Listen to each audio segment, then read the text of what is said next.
guys rocking the 6-pointed star and everything, and a layman's interpretation might be to think that you have issues with Jewish people. Or how do you feel about Jews in general and like the Jewish state of Israel?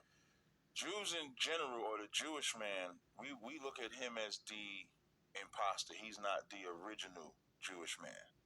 He's not the only way we can identify who the children of Israel are is to go to the book about the Israelites, which is the Bible.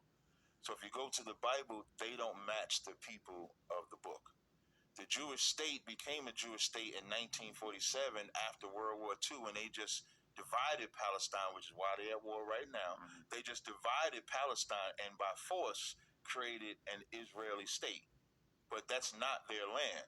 I believe there was an Egyptian prime minister that said the Jews left black and came back white. Nobody believes that they're the people. Helen Thomas, one of the secretaries for the White House, when they asked her what does she think about the conflict, she says, well, they should go back home. And the reporter's laughing. It's like, what do you mean by that? She said, well, they're from Germany, they're from Poland. They should go back home. They fired her later that day because she told the truth. So they're just not the children of the book. They're the imposters of the book. That's how we look at them. Why is it that whenever black people claim their Jewish heritage, they say that is anti-Semitic? We always hear that trope. Anti-Semitic is a weird term because biblically speaking, Shem, anybody that comes from the man named Shem, that's what Semitic is an English word, right? It's short for Shem. Shem is a man that had children, and they eventually became different tribes. So the Arabs technically are Shemitic. We're Shemitic. Whites are Shemitic. Asians are Shemitic. They're all Shemitic people. The Jewish man, I think, in the 1800s coined the term Semitic to be specifically about them. And it's really a trick bag. Right. It's a straight up and down. It doesn't matter what you say. If they deem it as derogatory, it's anti-Semitic, which basically means if you don't say everything out your mouth pro-Jewish, you're anti-Semitic. And the reason why they look at us that way is because they don't want to give what is rightfully ours. So they have to discredit us, because if we are Jews, let's say the Israelis are the Jewish people, and then we lay claim to that, we say we the lost tribes, they would have to by right give us the same things that they're giving their own Jewish people. Right. Because So historically, the person who spread a lot of the knowledge of Judaism into Europe was a black dude named Eldad the Danite. Around the 8th or 9th century, he became a celebrity. He was saying that there was a tribe of Jewish people in East Africa. Right. Not too long ago, about a couple of decades ago, they did a DNA test on this tribe in Africa. Found out they were really Jews, and they never said anything else about it. Right. So it's proven scientifically that they are. But again, that means you got a whole land. tribe in Africa. That was all Jewish. Yeah. Right. Jews. Right. And they saying your kind of Jew. Right, my kind of Jew. Like the Israelites. Right, the Israelite. And so what that means is land, inheritance. The same way, like, Jewish people make sure that they stay within their own ecosystem as far as taking care of their own. But now if they recognize the black people that are laying claim to that, they would have to give them the same thing. Right. And they're not going to do that. Right. Because, of course, they're not the people, and they've just learned to monopolize that term. They've learned to take over and monopolize, and it's really through their military power. I mean, America funds the hell out of them. Even in this Israeli-Pakistani war, if you say, like, they just fired this black woman who was an attorney in New York because she chose to be pro-Palestine.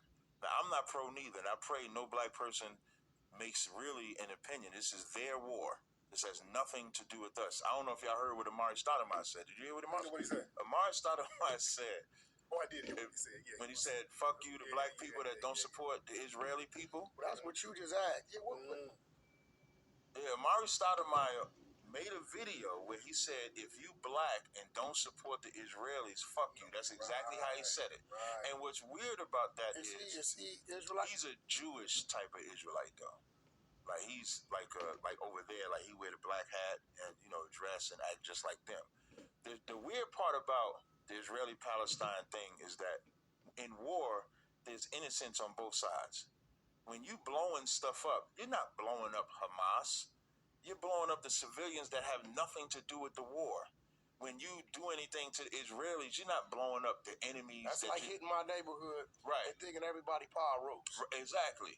And so the earth wants everybody to have all the compassion on the Israelis, but they don't want them to have any compassion on the Palestinians, which makes no sense to me because it's war. Nobody's innocent.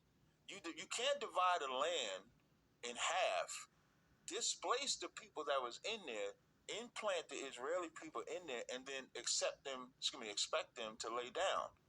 They brought a map. They brought a map. Remember, in the room, right?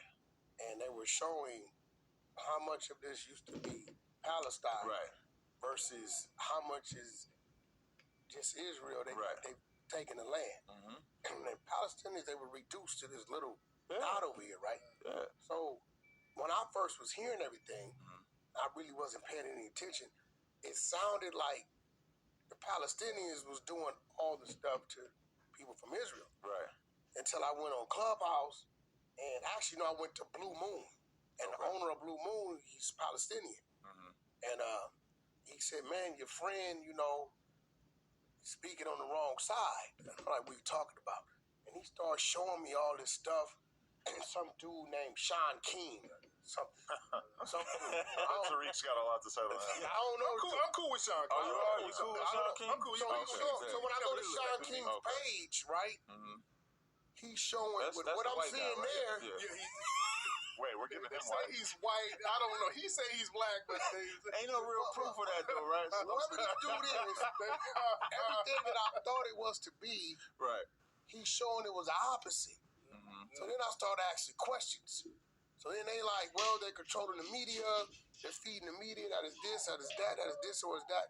And I'm going to be real, quite naturally, I think stuff's been done on both sides. That's what I'm saying. Like, neither side is innocent.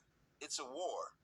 You can only fix the problem when the war is over. Unfortunately, so wrong for standing with his people? He wrong for saying, if black people don't support the Israelis, fuck you.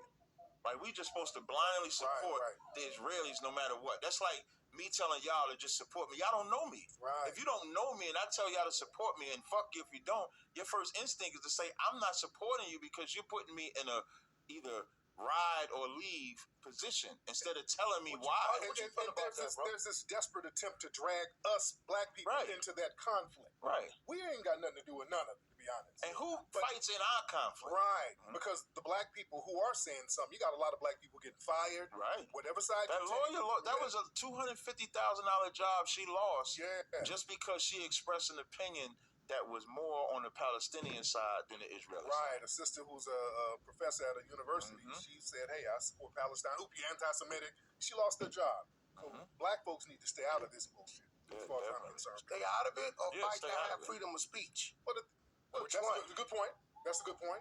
But the thing is, if we're going to do the freedom of speech thing, let it be for something that benefits black society and not these other people. My thing is, because we're fighting for freedom of speech. A lot of us do business with people, with the Israelis.